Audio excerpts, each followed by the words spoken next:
What's up guys, I'm Elizabeth and welcome back to my channel. Today I thought I would do a little update of what I have been reading in the last year or so. I've got about 8 books here, though some are series that I just want to talk about. I don't remember all the star ratings, but I think it will be cool to just talk about the kind of books I've been reading recently. So let's just get into it. So this is going from least recent to most recent. And a series that I got into last year was Throne of Glass series. I just read through the first 4 so quickly, and then the 5th one came out and I was so excited. And I'm very into this. I have some problems with the series because it really isn't about this anymore. The newest novel has nothing to do with the first 2, which is strange. But I really love the characters. I'm not going to say too much because there's a lot of spoilers, but basically this book is about the world's greatest assassin. It's high fantasy, so it's not our world. It's female badassery, and I am into it. So I've been really into this series, and I'm real excited for the next one to come out. Going along with the Sarah J. Maas trend is a Court and Thorns of Roses trilogy. I have now read this book 3 times. I have read A Court of Mist and Fury. Nope. Is that the set? Yeah, I've read A Court of Mist and Fury 4 times. A Court of Mist and Fury is one of my all-time favorite books now. It could be a standalone. This book is good, but A Court of Mist and Fury is amazing. A Court of Rings and Ruin ruined me. I get the title. I was not okay. I was a big old mess reading that book, though now that I can take a step back from it, it's not as good as I wanted it to be. However, this book and ACOMAF are fantastic. I really, really suggest you read them. If you're looking for some good high fantasy, fairy tale retellings, this book is a retelling of Beauty and the Beast.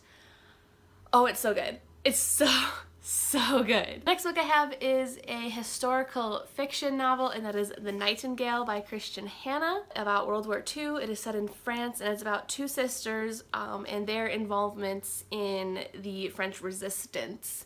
It is a beautiful story, and it broke my heart in some places, but I was just absolutely rooting for these 2 sisters. And it's really good. It's kind of slow to get into. It's not an action-packed war story, but it is so worth it when you get to the end. Next, I discovered a new author, and I have read all 3 of her books now. I'm really into her, and that is Nina LaCour. This is her most recent book, We Are Not Okay, but I also have with me Hold Still, and then on my bookshelf I have Everything Leads to You. That one's not in this list just because I didn't like it as much. I read this book first, and this book, let me tell you, I gave it 5 stars. I remember that because it was so good. I was so invested into these characters, and it is a short book. It can't be more than 200 pages. Sorry, it is 234 pages, and in those 234 pages, I just so related to these characters. I wanted them to be okay. I wanted everything to work out. I was very emotionally invested in this story, and I think it's really phenomenal when an author can tell such a good story and such an in-depth story in a short amount of time. I love short books. So this book is, I don't want to give you too much about it because you find out what it's about in the first couple of pages. I don't need to tell you, but it is a beautifully written story about grief and loss and just coming to terms with what your life is. And I've talked about this series before. I know a lot of people have talked about this series before. This is Always and Forever Laura Jean. It's the 3rd and final companion trilogy novel to All the Boys I've Loved Before by Jenny Han. Jenny Han is a phenomenal contemporary YA writer. She also wrote the Summer I Turned Pretty series, and that one's really good too. The only bad thing I have to say about this is I want another book. She's already said there's not going to be another one. This book was a surprise. It wasn't supposed to happen. It was supposed to be a duology.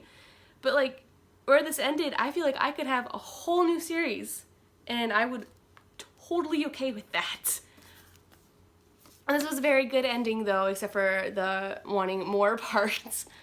And I'm really excited because this is being made into a movie as we speak. They are filming this movie. or the first book, and it's gonna be so cute. And they're all Asian American actresses, and I love that, except for the girl who played Mona in Pretty Little Liars is playing Margot, which is strange to me because, really? Because she's Mona? Like, she's not Margot, she's Mona? But, I mean, I'll get over that. So I'm really excited to see the movie and to see if Jenny Han continues this story or will write just more books, because I really love her as an author. A more recent read of mine is The Alice Network by Katie Quinn. I just saw this randomly at a Target. I'd never heard of it before, and oh, did I fall in love with this. It follows the two different storylines, one in World War I, and that storyline is about a woman who was a spy for Britain in World War I. She was sent to France and Germany to just spy. And it was great. Like, that part was phenomenal. It was intriguing. I wanted to know what was going to happen next. And then the second story is actually happening after World War II. This American girl came to Britain and then / Europe to find her cousin, who she hasn't heard from since before the war started. And she just doesn't know if her cousin is alive or dead, and she just wants to find her. And then these two stories they're beautiful stories. They're interesting because, especially the World War I spy story, that's something I've never read before, and it was very intriguing.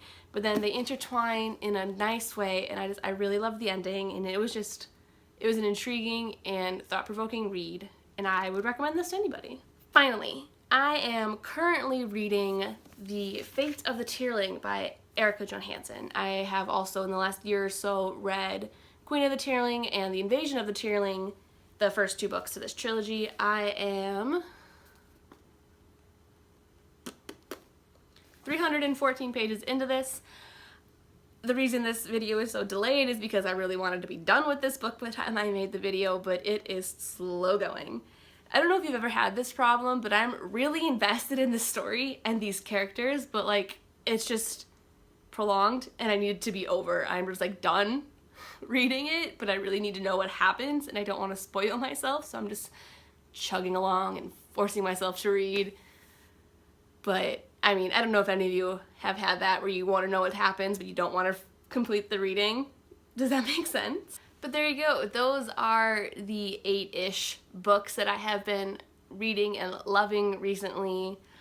If you haven't watched my channel before, you know that I don't keep books I don't like. I like my shelves be filled with my favorite books that I'll want to return to and read again and just like look at and remember. So I don't usually keep the books that I give less than 3 stars to. And I just try not to think about them. I also, if I really don't like a book, I won't continue reading it. I have no problem DNFing a book if I am not enjoying it. I am not that kind of person who like forces myself to read a book. So yeah, tell me if you guys have read any of these or if you have them on your shelves, because if you do, some of them you should read, especially the Sarah J. Maas books. But yeah, make sure to give this video a thumbs up if you liked it and subscribe if you want to see more of me, and I will see you in my next video. Bye!